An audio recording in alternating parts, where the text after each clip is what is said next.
안식입니다. 신앙은 쉬는 겁니다. 그 쉼과 안식이라고 하는 것은 아무것도 신경 쓰지 않는 겁니다. 아무것도 일이 없는 겁니다. 일 없다는 것은 이북말로 일 없습니다 라고 말하는 것은 걱정거리 아무것도 없다는 것이고 별거 아니라고 하는 거예요. 여러분 일이 있습니까? 없습니까? 일 없습니다. 그래야 되는데 일이 많습니다. 그렇게 말하면 이게 생각이 많고 할 일도 많고 걱정도 많고 근심도 많고 그래서 근심 걱정 불안 염려 긴장 초조 황당 당황 그래서 그냥 머리가 쭈뼛하게 쓰는 거예요. 그러다 보면 손과 발과 손과 발이 떨리게 되고 그러다 보면 잠도 못 자게 되고 그러다 보면 누가 말하는 것도 잘 억셉트를 못하고 그것을 고민하게 되는 거죠. 23편을 보게 되면 어떻게 볼까요? 파도를 치는 그런 바다가 아니라 고요한 그런 보수를 보게 됩니다. 마치 그림 같은 그런 그 평안함, 그림 같은 조용함, 그리고 행복, 그리고 위로, 그리고 축복이라고 하는 그런 여러 가지의 그 그림들이 한꺼번에 들어오게 됩니다. 20편, 23편은 다윗의 시죠. 그런데 이 시는 다윗의 시일 뿐만 아니라 아들 예수 그리스도께서 하나님 아버지에 대한 또한 신앙의 고백이고요. 이것은 또한 우리들의 신앙의 고백이어야만 하는 것입니다. 여호와는 나의 목자시니 내가 부족함이 없으리로다. 이 고백은 다윗의 고백입니다. 다윗이 힘들고 어려울 때, 또 다윗이 왕이 되었을 때 어떤 상황이든지 여호와를 나의 목자라고 고백을 합니다. 여러분 신앙의 정의는 뭘까요? 신앙의 정의는 하나님은 누구시냐에 대한 답을 분명히 써야 됩니다. 신앙의 질문은 그겁니다. 신앙의 질문은 하나님은 누구신가? 여러분이 믿는 하나님은 누구신가요? 그 정의를 못 내리면 다 흔들립니다. 말이 정리가 안 되면 교통이 안 되고 소통이 안 되지 않습니까? 하나님과 나 사이의 관계가 정리가 안 되면 어떠한 것도 해결이 되지 않습니다. 하나님은 누구실까요? 하나님은 목자라고 했습니다. 너의 목자, 너희들의 목자, 그들의 목자. 그게 아니고 나의 목자. 신앙은 객관적인 것이 아니라 주관적인 거예요. 주관적. 우리 아버지가 목사고 우리 어머니가 권사고 다 필요 없어요. 신앙은 나와 하나님과의 관계입니다. 우리 아버지가 잘 믿는다고 우리 교회 성도들이 은혜가 많다고 나도 천국 가는 건 아닙니다. 여호와는 나의 목자. 그래서 my야 my. 세상적으로 my shepherd. 이거는 this is mine이라고 하는 것은 욕심이지만 신앙적인 면에서 하나님은 나의 것이다 라고 말하는 것은 그거는 교만한 것도 아니고 그거는 반드시 이루어야 될 겁니다. 하나님은 누구의 하나님이십니까? 나의 하나님이에요. 나의 하나님, 나의 하나님. 내가 좋은 교회를 다녀도 내가 좋은 목사를 알아도 내가 좋은 친구를 알아도 그 사람이 크리스찬이라고 할지라도 그 하나님을 나의 하나님으로 모시지 않으면 아무것도 아니죠. 그 하나님을 목자라고 했습니다. 목자는 양떼를 건너리는 목자죠. 당시의 목자라고 하는 표현 속에서는 모든 것을 깨달을 수가 있어요. 목자는 양을 건너립니다. 이것이 요한복음 15장에도 나오고 그 요한복음 10장에도 나오는 거죠. 양이 목자를 위하여 목숨을 버리는 것이 목자의 사명입니다. 목자는 다른 게 필요 없어요. 양들을 위하여 목숨을 버릴 수 있을 정도의 각오가 되어 있는 게 목자입니다. 그런 목자가 아니면 싹군이죠. 하나님은 나의 목자라고 하는 것은 하나님은 나를 위하여 조금도 손해보지 않도록 해주시는 겁니다. 이거를 다윗은 믿었죠. 그리고 이것은 바로 예수 그리스도께서 이 세상에 오셔서 33년 동안 하나님 아버지에 대한 신앙입니다. 하나님은 나의 목자시니 내가 부족함이 없으리로다. 부족함이 없다라고 하는 거. I shall not be in want. shall not be. 내가 shall이라고 하는 건 뭐냐면 선포예요. 선포. 너 죽을 거다. 너 사형. 그럴 때는 you shall die예요. shall이라고 하는 것은 반드시 이루어지는 것을 말하는 거예요. 근데 in want라고 하는 것은 부족함 속에, 원하는 것 속에, 가난함 속에, 병든 것 속에, 아픔 속에, 원망 속에, 그런데 그렇게 안 산다는 거죠. 그러니까 하나님이 나의 목자이기 때문에 나는 조금 더 부족하지 않다는 거예요. 그렇게 믿습니까? 아멘. 할렐루야. 아멘. 그렇게 믿으셔야 됩니다. 하나님은 나의 목자시니, 여호와는 나의 목자시니 내가 부족함이 없으리로다. 여호와라고 그랬어요. 여호와라고 하는 건 만든 하나님이 아니고 스스로 계신 하나님. 내가 있기 전에, 내가 생기기 전에, 만물이 생기기 전에 누가 뭐래도 여호와는 여호와. 여호와는 스스로 계신 하나님. 그래서 그 하나님을 믿지 않으면 안 될 수밖에 없는 인간의 그 연약함을 인정한 것이 여호와예요. 여호와라고 하는 것은 나는 스스로 있는 자 아니라 I am who I am. 그게 여호와예요. 여호와는 없어. 그렇게 하지 않아도 당신이 여호와를 부정하여도 여호와는 계셔요. 당신이 안 믿어도 여호와는 계셔요. 세상 사람들이 교회를 안 다녀도 하나님은 하나님이에요. 그 하나님을 나의 목자로 삼는 거죠. 그래서 나의 목자로 삼을 때에 5가지의 축복이 있는데, 첫째는 인도, 두 번째는 소생, 회복, 세 번째는 보호, 네 번째는 축복, 5번째는 구원이라는 거죠. 이 5가지의 그 하나님의 평안과 하나님의 안식의 축복이 있는 거죠. 2절에 말씀하시기를 그가 나를 어디에요? 그가 나를 푸른 풀밭에 놓이시며 쉴 만한 물가로 인도하시는도다. 내가 곧 길이요 진리요 생명이니 나로 말미암지 않고는. 예수님께서 길이 되신다고 하셨습니다. 목자가 길이십니다. 하나님이 다윗을 목자처럼 인도해서 다윗의 가는 길을 인도해 주시는 거죠. 그런데 다윗의 인생은 험한 인생입니다. 위험한 인생이에요. 배고픈 인생, 목마른 인생, 두려운 인생, 겁나는 인생, 외로운 인생, 쫓기는 인생, 죽음이 무서운 인생, 내일 일을 모르는 인생. 우리의 인생은 다윗에 비하면 아무것도 아닙니다. 내일 일은 난 몰라요. 하루하루 살아요. 여러분의 인생이 아무리 힘들어도 내일 일을 몰라요? 내일은 그래도 직장이 있고, 내일은 그래도 먹을 것이 있고, 내일은 그래도 갈 곳이 있고, 내일은 그래도 내가 잠잘 곳이 있어요. 그런데 다윗의 경우 같은 경우는 내일 일을 몰라요. 오늘은 이고 내일은 저고 어딘지 알 수가 없어요. 그런데도 다윗이 고백을 합니다. 그가 나를 푸른 풀밭에 놓이시며 쉴만한 물가로 인도하시는구나. 하나님은 우리를 인도하시는 영혼의 목자이시고, 하나님은 우리의 인생의 주관자이십니다. 하나님은 놀라우신 분이죠. 하나님은 우리를 아십니다.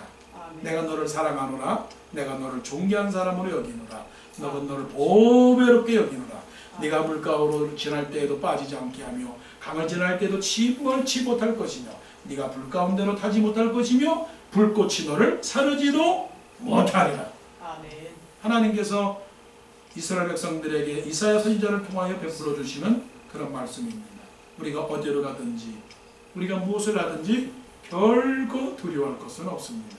왜냐하면 하나님께서 우리를 먹을 것 많은 푸른 풀밭으로 인도하시고 또한 쉴만한 물가로 인도하시기 때문에 우리는 하나님의 도우심을 받고 살아가야 됩니다.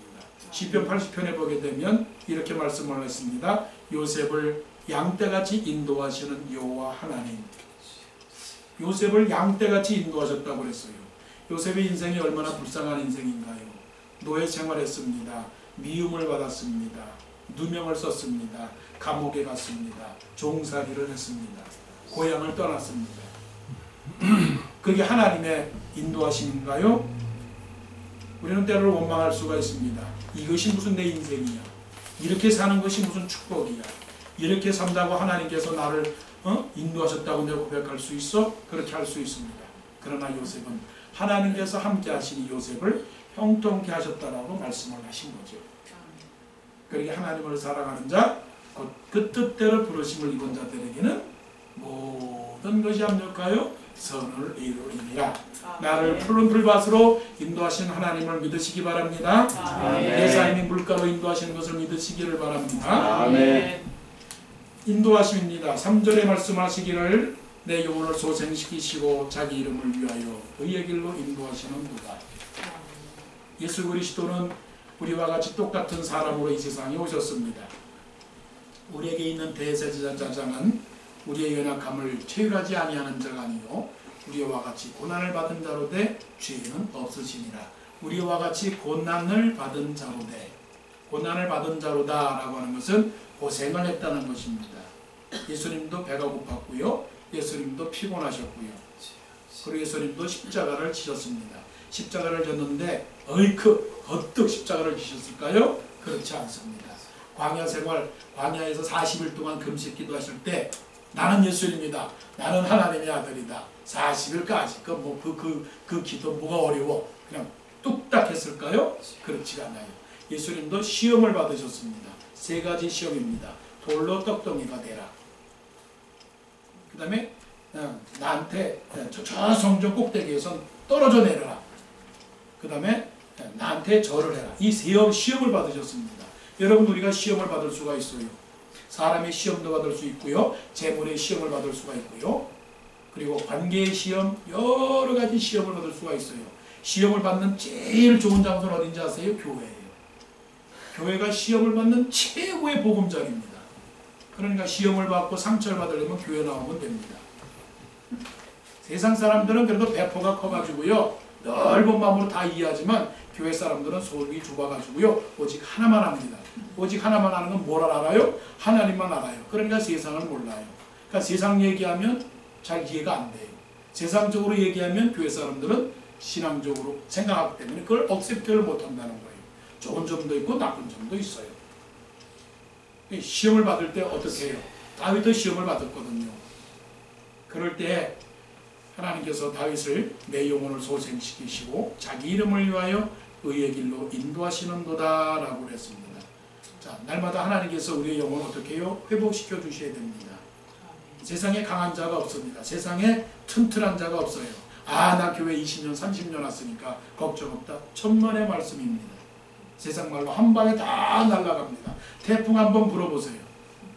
다 나무들이 쓰러지고 다 자동차도 날아가고 다 날아갑니다. 하나님은 우리를 지키시는 자죠. 엘리야를 보세요. 바알 선지자 450명, 그리고 아세라 선지자 400명, 그렇게 다 850명과 더불어서 주 예수 이름으로 하나님께 기도해서 하나님께 기도해서 하늘에서 불을 내려서 제단에 그렇게 불을 내는 사람인데도 불구하고 하루아침에 아합의 부인 이세벨이 죽인다라고 하는 그 소식을 듣고 나는 스스로 열주보다 못한 사람입니다. 나는 무능한 사람입니다. 나는 연약한 사람입니다. 열등감에 빠지고 좌절감에 빠지고 죽음의 두려움에 빠져서 그냥 꼴까닥 넘어지고 말았어요. 자, 우리는 그렇게 넘어질 때가 있습니다. 여러분, 시험 받을 수 있는 기회가 얼마든지 있어요. 넘어질 위험이 얼마든지 있어요. 목사님의 말씀이 들리지도 않고 성도들이 보고 싶지 않을 때가 있고 일하기도 싫고 완전히 슬럼프에 빠질 경우가 항상 있다라고 하는 것을 조심해야 돼요. 그래서 너희가 믿음에 서 있는가 너 자신을 시험하라고 했고요. 그렇지만 이런 가운데서도 하나님은 우리를 소생시키십니다. 우리가 살아가는 것은 누구의 힘 때문에 살아가요? 하나님이 주시는 힘 때문에 살아가요. 그런 사람들은 기도합니다. 하나님을 붙잡고 기도합니다. 여러분, 영혼이 소생해서 힘있게 살려면 어떻게 돼요? 기도줄을 잡아야 돼요.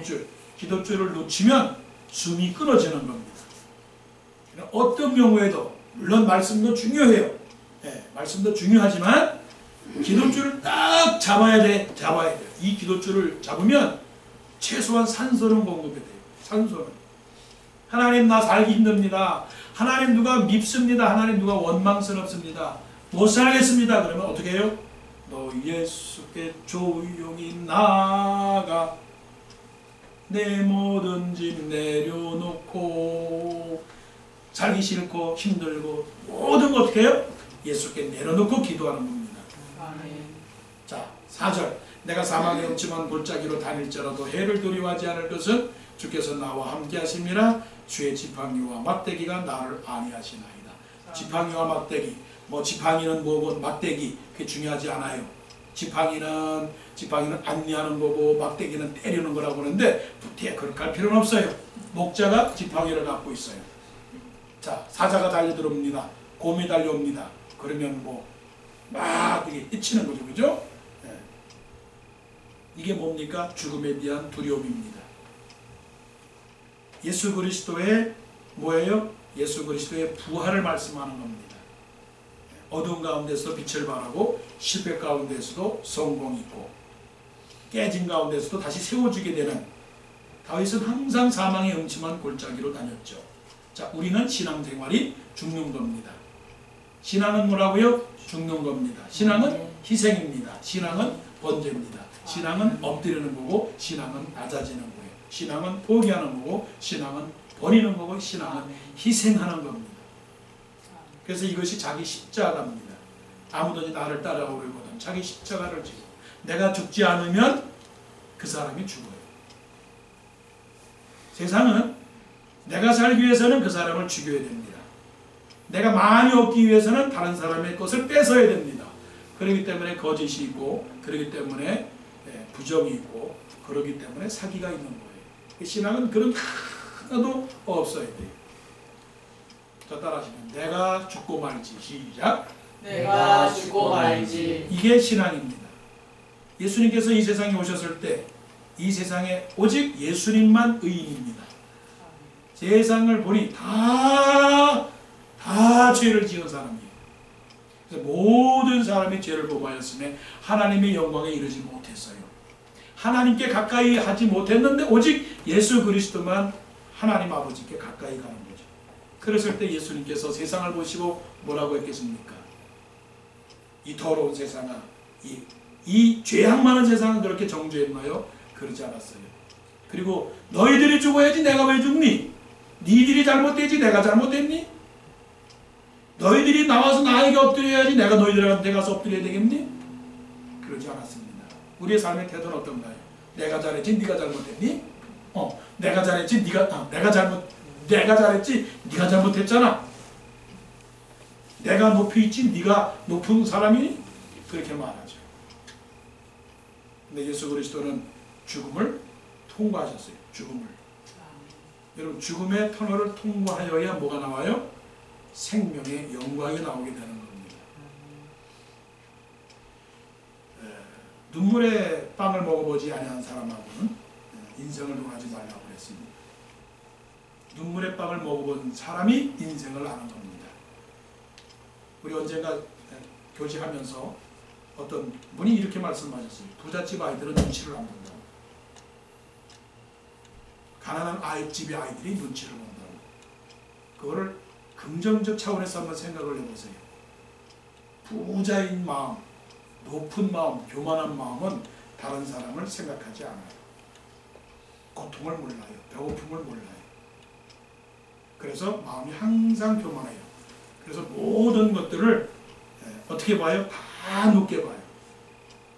그렇지만 없이 생활했던 그런 상황에서는 다른 사람의 배고픔과 추위와 아픔과 그거를 다 알게 되죠. 그래서 언제나 어떻게 해요? 낮은 곳에 가 있어요.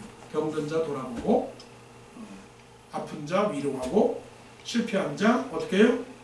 실패한 자 세워주고 이런 마음이 갖게 되는 거죠. 다윗이 사망의 음침한 골짜기로 다녔기 때문에 어떻게 됐습니까? 그가 겸손한 자가 되었죠. 그가 왕이 되었던 거죠. 우리도 어려운 길, 죽음의 길 다닌다 할지라도 하나님께서 도우실 줄로 믿고 우리가 항상 죽음의 길을 걸어가는 그런 겸손한 신앙인이 되기를 원합니다. 5절입니다. 주께서 내 원수의 목전에서 내게 상을 차려주시고 기름을 내 머리에 부으셨으니 내 잔이 넘치나이다. 결국 하나님의 축복입니다. 하나님의 축복. 믿는 자들에게 하나님의 축복이 함께합니다. 세상이 원수죠. 죄악이 원수죠. 그러나 최후의 승리는 누구에게 있습니까? 믿는 자들에게 있습니다. 사울이 다윗을 쫓아오려고 했습니다. 사울이 다윗을 시기했습니다. 세상이 시기하죠. 왜 시기할까요? 다윗을 높여주니까. 세상은 우리를 시기합니다. 우리는 살아있으니까요. 세상은 죽어있으니까. 여러분 좀비 아시죠? 부산의 그 영화의 좀비 아시죠? 보진 않았지만 대충 광고를 봐서 압니다. 좀비가 뭐에 대한 대표입니까? 세상에 대한 대표입니다. 그 다음에 사람들은 누구를 대표합니까? 착하게 살려고 하는 사람들. 영적인 것을 보게 되면 좀비는 사탄입니다. 악의 세력입니다. 그래서 착한 사람들, 믿는 사람들 어떻게 해요? 잡으려고 합니다. 넘어뜨리려고 합니다. 그래서 죽이고 지옥에 보내려고 합니다. 세상의 목적은 다 지옥입니다. 다 죽이려고 합니다. 그래서 좀비는 자기가 죽을 거기 때문에 다른 사람도 죽이려고 하죠. 사울이 다윗을 죽이려고 합니다. 왜요? 시기와 질투 때문에. 그런 가운데서도 하나님께서 다윗을 어떻게 해요? 세워서 내 원수의 목전에서 내게 상을 차려주시고, 요거는 실질적으로 다윗을 어떻게 해요? 아니, 사울을 밀어내고 누구를 올려주신 거예요? 다윗을 잘 올려주신 거죠. 얼마나 큰 이 드라마틱한 상황입니다. 이것이 반전의 축복이죠. 반전의 축복. 역전의 삶입니다. 역전의 삶. 뭐 이렇게 살지, 이 모양 이 모습대로 살지, 이대로가 좋아, 그게 아니라 우리는 항상 뭐를 봐야 돼요? 더 높은 곳, 더 귀한 곳, 더 축복된 곳. 그래서 저 높은 곳을 향하여 날마다 나아갑니다. 자, 우리는 무슨 꿈을 가져야 됩니까? 하나님이 나에게 축복해 주실 줄로 믿습니다. 아멘. 그래서 저는 기도합니다. 하나님 아버지, 우리 성도들에게 새 집을 주시옵소서. 아멘. 그렇게 새 집을 달라고 기도를 하니까 하나님께서 또한 기도하는 자에게 뭐라고 가르치면, 야, 그 새 집만 주면 뭐하냐? 믿음의 새 집도 있어야지. 믿음의 새 집. 그래서 제일 먼저 기도하는 게 뭐예요? 영역을 달라고. 영역을, 믿음을 달라고. 믿음의 새 집. 그 다음에 뭐가 필요해요? 인력을 달라고. 사람을 좀 비추세요. 우리는 정말 사람이 필요해요. 근데 우리는 지금 영역은 좀 준비되어 있단 말이에요. 영역은 튼튼하고 강하고 뜨겁고 말이에요. 날아가는 참새도 떨어질 정도로 그냥 우리는 영역이 충만하다고. 근데 인력이 없어. 인력을 주시고, 또 뭐가 없어요? 체력을 주시고, 그 다음에 뭐예요? 지력을 주시고, 그 다음에 뭐를 줘요? 경제력을 주시고. 이게 어느 집사가 말한 5가지 복이거든요. 5가지 복. 자, 따라해 보세요. 시작. 영역, 지역, 영역, 인력, 체력, 지력, 경제력. 5가지 축복입니다. 그래서 저게 기도하는 거예요. 하나님 새 집을 주세요. 새 직장을 주세요. 하나님 아버지 새 사업을 주세요. 하나님의 자녀들이 영통하게 주세요. 어떤 사람은 그런 기도하지 마. 넌 안 돼. 넌 안 돼. 그렇게 말하지 말고, 자, 서로 인사합시다. 다 잘 될 겁니다. 시작. 잘 될 겁니다. 축복합니다. 자, 축복합니다. 축복합니다. 축복합니다. 하나님께서 사탄의 권세를 물리치시고 예수 그리스도를 부활시켜서 사탄들이 굴복하게 한 거지. 그게 5절입니다. 주께서 내 원수의 목전에서 내게 상을 차려주시고, 마지막 6절, 내 평생의 선하심과 인자심이 반드시 나를 따르리니 내가 여호와의 집에 영원히 살리로다. 구원입니다. 영생입니다. 인생의 클라이맥스 마지막 문은 뭡니까? 구원입니다. 구원은 뭡니까? 영생입니다. 예. 그래서 베드로는 말씀하기를 영혼의 결국 곧 믿음의 결국 곧 영혼의 구원이니라 말씀했습니다. 구원 얻지 못하면 뭐가 필요하겠어요? 천국에 가지 못하면 못하겠어요? 천국을 누리지 못하면 무슨 신앙생활하기 내느냐고요? 여러분 구원 받으셨습니까? 아멘. 여러분 하나님의 집에 지금 살고 있습니까? 아멘. 하나님의 집은, 여호와의 집은 모든 것이 준비되어 있어요. 우리 집에는 부족하지만 하나님의 집에는 모든 것이 부족함이 없어요. 하나님은 모든 것이 다 충만합니다. 하나님은 모든 것이 능력이 있습니다. 왜냐고요? 선하심과 인자심이 하나님의 성품이니 하나님의 그 낙원에 이르게 되고 하나님의 천국에 갈 때에 이러한 모습들이 우리에게 있게 되는 거죠. 그래서 우리는 여호와의 집에 있으면서 영원히 거한다고 그랬어요. 영원이라고 하는 것은 날마다예요. 날마다는 달마다, 달마다는 해마다, 해마다는 내 인생 전체가 뭐예요? 여호와의 집에 사는 겁니다. 자, 우리 집이 어떤 집? 좋은 집. 우리 집이 좋으면 우리 가족은 어떤 가족? 좋은 가족. 우리 좋은 가족은 무슨 패밀리? 동산 패밀리. 동산 패밀리에서 어떤 게? 게이더스버그 패밀리. 그리고 게이더스버그가 미국이 되고 미국이 전 세계가 되고 전 세계가 어떤 나라가 되는 거예요? 하나님의 나라, 하나님의 집에 살게 되는 것이죠. 자, 세상은 어떻습니까? 세상은 다 이제 떠나가게 되어 있어요. 성은아, 나는 먼저 갈 테니까 너는 잘 있어라. 미안하지만 미안하다. 목사님 먼저 성은이 앞서 갈 테니까 성은이는 이 세상에 살면서 예수님 잘 믿어라. 내가 이 말을 하는 것도 슬프지만 그러나 내가 갈 곳은 또 따로 있으니까. 그래서 예수님께서 14장에 요한복음 14장에 뭐라고 말씀하셨습니까? 내가 너희를 위하여 처소를 예비하러 가노니 너희는 마음에 근심하지도 말라. 내가 다시 올 때에 너희를 위하여 처소를 예비하러 오겠다고 말씀하셨습니다. 그러니까 이 세상은 우리는 살다가 어떻게 해요? 떠나게 되어 있는 거예요. 살다가 떠나게 되는 거예요. 그러나 떠나는 것이 그것이 그냥 무너지는 집이 아니고 다시 세워지는 하나님의 영원한 장막. 내가 손으로 짓지 아니하고 다른 곳으로 짓지 아니하고 하나님이 지은 그 집으로 다시 들어가게 되는 거죠. 그게 이사예요. 이사하는 겁니다. 이 세상에 살다가 이 세상의 집을 벗어버리고 어디로 가요? 하나님의 영원한 새 집으로 이제 가게 되는 거죠. 그게 여호와의 내가 여호와의 집에 영원히 살리로다라고 하는 구원의 축복입니다. 이 축복으로 살게 되면 우리는 어떻게 해요? 날마다 감사하고 날마다 기도하고 날마다 찬송하고 날마다 살아가고 이것이 영원한 나라에서의 영생의 축복이거니와 이 세상에 살면서 누리게 되는 하나님의 천국의 축복이죠. 그래서 감사하고 찬송하게 되는 거죠. 예배를 좋아하게 되는 거죠. 사람들 만나면 기뻐하게 되는 것이고 무슨 일을 하든지 즐겁게 일하게 되는 것이죠. 이러한 영혼의 안식, 영혼의 평안, 영혼의 축복, 두려움도 없고 근심도 없는 그런 삶을 살아서 여러분들이 편안하게 육신의 잠뿐만이 아니고 영혼의 잠, 안식을 누리시는 모두가 되시기를 바랍니다. 기도드리겠습니다.